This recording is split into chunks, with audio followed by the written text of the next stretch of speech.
Hello and welcome you all in the fact clicker channel. भारतीय वायुसेना और भारत की एजेंसी डीआरडीओ ने एक सबसे बड़ी उपलब्धि प्राप्त कर ली है गौरव मिसाइल के टेस्टिंग को लेकर। और भारतीय वायुसेना ने अपने Su-30 MKI प्लेटफॉर्म से इस मिसाइल को सफलतापूर्वक लॉन्च किया है। इस मिसाइल का नाम गौरव है और ये भारत का गौरव अब बढ़ाएगा। अभी हम सभी भारतीय इंडिपेंडेंस डे भी मना रहे हैं, तो आपको इस स्वतंत्रता दिवस की हार्दिक शुभकामनाएं। अगर हम बात करते हैं गौरव मिसाइल की, तो ये एक प्रकार की लॉन्ग रेंज ग्लाइड बॉम्ब है जिसका इस्तेमाल भारतीय वायुसेना दुश्मन के ठिकानों को नस्त नाबूद करने के लिए करेगी। और अभी 13 अगस्त 2024 को डीआरडीओ ने उड़ीसा के आईटीआर रेंज, जिसका full form integrated test range है, वहां पर इसका सफलतापूर्वक परीक्षण किया है। और इस मौके पर जितने भी इसमें टेस्टिंग होते हैं उनको देखा गया और ये पाया गया कि ये हमारी गौरव मिसाइल पूरी तरीके से सक्षम है। एरो इंडिया 2023 जब बेंगलुरु में एग्जीबिशन हुआ था तो इसका आपका मुजाहरा भी करवाया गया था। वहीं पर बात करते हैं डीआरडीओ के ग्लाइड बॉम्ब की, तो एक ऐसा प्रोडक्ट जिसको भारत के ही रक्षा अनुसंधान विकास संगठन के द्वारा बनाया गया है और दुश्मन के ठिकानों पर प्रिसाइज अटैक करने के लिए इस प्रकार के गाइडेड वेपन का इस्तेमाल अब हमारी इंडियन एयरफोर्स करेगी। इसका निर्माण करने में सबसे बड़ी भूमिका हमारे डीआरडीओ के लैब रिसर्च इमेरेट का है, जिनका हेडक्वार्टर हैदराबाद में है। और अब इस मिसाइल का जो प्रोक्यूरमेंट या फिर हम कह सकते हैं कि मैन्युफैक्चरिंग है, वो अडानी डिफेंस एंड एरोस्पेस के पास है। मेनली इसमें अडानी और भारत फोर्ज काम कर रहे हैं इस प्रकार के मिसाइल सिस्टम को बनाने में। ये एक प्रकार की एयर टू सरफेस मिसाइल है, यानी कि आप इसको वायु से सतह में मार कर सकते हो। और इस मिसाइल की सबसे बड़ी खासियत ये है कि ये 1000 किलोग्राम तक के पेलोड को लेकर आपका जा सकती है और दुश्मन के ठिकानों पर मार कर सकती है।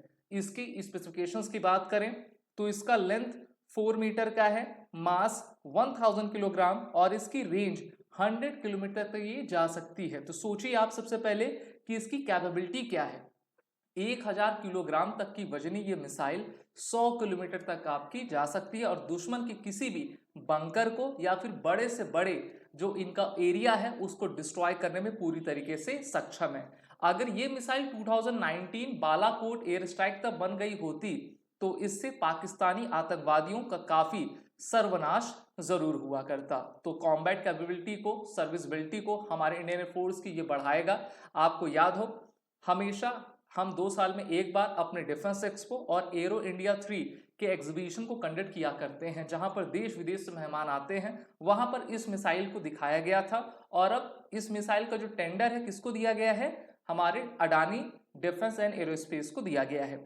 भारत के पास बहुत सारी इंडियन एयरक्राफ्ट्स हैं, जिसमें रशिया के द्वारा खरीदा गया जो Su-30 है उससे ही हमने इसको आपका फायर किया और इसने प्रिसाइजली अपने टारगेट को डिस्ट्रॉय कर दिया है। Glide bombs have been at the centre as Russians have been firing them at Ukraine. Russia Ukraine war 2022 Feb से चला आ रहा है और उसमें रशिया के द्वारा सबसे अधिक इसका उपयोग किया जा रहा है। और अगर समय आता है भारत पाकिस्तान, भारत चाइना के युद्ध का, तो इसका उपयोग भारतीय वायुसेना जरूर करेगी। अडानी डिफेंस एंड एरोस्पेस जो कंपनी है वो लगातार इस क्षेत्र में आगे बढ़ती आ रही है और अभी इन्होंने साउथ एशिया का सबसे बड़ा exhibition ammunition centre Uttar Pradesh defence industrial corridor में खोला था, जिसकी कॉस्ट 3000 करोड़ रुपए आई थी।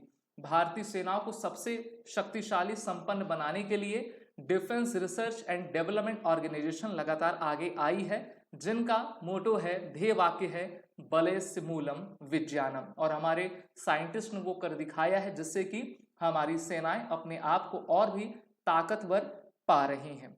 इंडियन एयरफोर्स का प्लान ये भी है कि वो अपने Su-30 MKI की फ्लीट को अपग्रेडेशन करेंगे और उसका जो लाइफ है, यानी कि उसकी जो सर्विस है, वो उसको 2050 तक आपका सार्थक बना पाएंगे। तो ये भी काफी अच्छा प्रोग्राम है और इसका जो हम कह सकते हैं कि अपग्रेडेशन प्रोग्राम की जिम्मेदारी भारत को ही HAL यानी कि हिंदुस्तान एरोनॉटिक्स लिमिटेड को दिया गया है।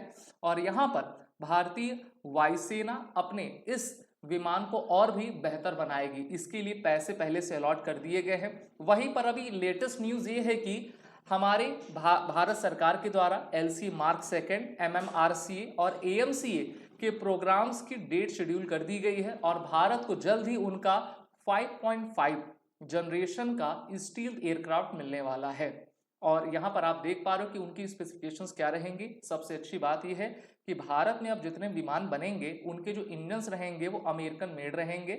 हमारे LC मार्क सेकंड के लिए F414 इंजन का आपका इस्तेमाल किया जाएगा और ये इंजन्स अमेरिका की जनरल इलेक्ट्रिक कंपनी के द्वारा भारत में ही निर्माण होगा, यानी कि मेड इन इंडिया के इंजन्स भारतीय वायुसेना को लगातार मिलते जाएंगे। 3.5 लाख करोड़ रुपीस का जो एक प्लानिंग हमारे इंडियन एयरफोर्स के लिए रखा गया, जहां पर वो डिफरेंट फाइटर जेट्स को प्रोक्यूर करेंगे, भारत में बनाएंगे और उनका अपग्रेडेशन भी करेंगे। तो इस प्रकार से भारतीय वायुसेना अपने सभी प्रोजेक्ट के साथ जो है और भी स्ट्रेंथफुल बनेगी। और हम आपसे एक बार फिर से आपको इंडिपेंडेंस डे की हार्दिक शुभकामनाएं देना चाहते हैं। हम अपने देश को हमेशा सार्थक बनाएं अपने कार्यों के द्वारा। अगर आपको वीडियो और ये विश्लेषण अच्छा लगा हो तो इस वीडियो को लाइक करें, इस चैनल को सब्सक्राइब करें। चैनल का नाम फैक्ट फ्लिकर है। जय हिंद।